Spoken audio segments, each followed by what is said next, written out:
미국 정부가 반도체 생산 지원금 기금 지원 공고에 자국 중심의 반도체 생태계 구축 의지를 분명히 밝히면서 글로벌 반도체 공급망의 지각 변동은 이미 시작되었습니다.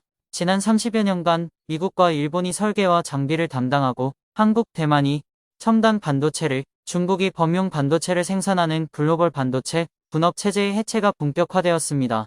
미국이 중국에 대한 반도체 장비 수출 통제를 현재보다 강화할 경우 국내 기업들의 중국 내 생산량이 내년에는 예상치의 20%나 감소할 것으로 관측되고 있으며 삼성전자와 SK하이닉스 등 국내 반도체 기업들은 최근 지정학적 동향과 관련해 생산망 조정 등을 검토해야 할 것으로 보입니다. 미국 정부의 중국 압박이 본격화된 이후 글로벌 반도체 공급망의 분리가 시작되었습니다. 공급망에 있어 미중 갈등이라는 지정학적 요인이 거세지고 세계 각국이 자국 중심의 공급망 구축에 나서면서 한국 정부가 선택할 수 있는 여지는 극히 제한적인 상황이며 글로벌 공급망 재편 과정에서 세계 각국은 자국 우선주의를 내세우고 있으며 미국은 반도체 생태계를 내재화하는 데 초점을 맞추었으며 미국 상무부는 반도체 생산 지원금 기준을 발표하며 궁극적인 목표를 명시했는데 2030년까지 미국의 최소 2개의 대규모 최첨단 로직 반도체 클러스터 특화단지 신설, 여러 개의 첨단 패키징 시설과 최첨단 디램 생산 시설 구축 현세대 또는 기술 수준이 성숙한 반도체의 생산 능력 확대 등 3개의 축을 기본으로 구성했습니다.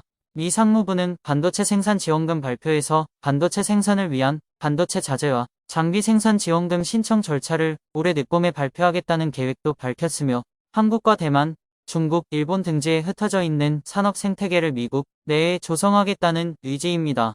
일본에서는 도요타, 소니 등 일본 대표 기업 8곳이 설립한 라피더스가 홋카이도 지역에 공장 설립을 추진하고 있으며 대만 TSMC도 최근 일본 구마모토현에 2번째 반도체 공장을 짓기로 하는 등 행보가 빨라졌습니다. 이 같은 움직임의 배경에는 일본 정부가 내건 보조금이 있으며 유럽연합 EU에서도 반도체 보조금 지원으로 인텔, TSMC 등의 신규 공장 건설이 시작되었습니다. 국내 기업은 생산의 상당 부분을 책임지는 중국 공장의 대안을 찾아야 하는 상황에 놓였습니다.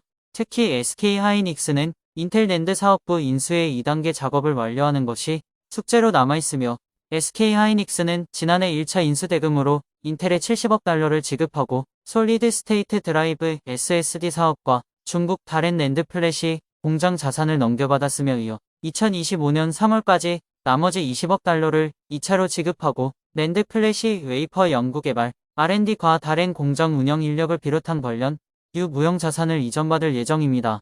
SK하이닉스의 우시 공장은 첨단 공정 전환을 목표로 했지만 진도를 내기 어려운 상황에 놓인 것으로 전해지고 있습니다. 삼성전자와 SK하이닉스가 중국 내 반도체 장비의 유지 보수에 필요한 유예를 추가로 받지 못할 경우 내년 이들 기업의 중국 공장 생산량은 상당한 타격을 받을 것입니다.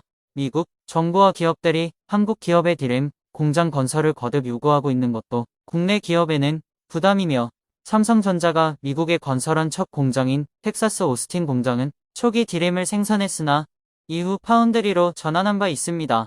솔직히 독과점인 디램을 미국에서 과잉 생산에 자충수를 둘 이유는 없어 보입니다. 디램은 이제 한국 이외에 짓지 말고 미국이나 유럽에는 파운드리 팹을 지어 고객들에게 더 좋은 서비스로 다가가야 합니다. K반도체 화이팅입니다. 감사합니다.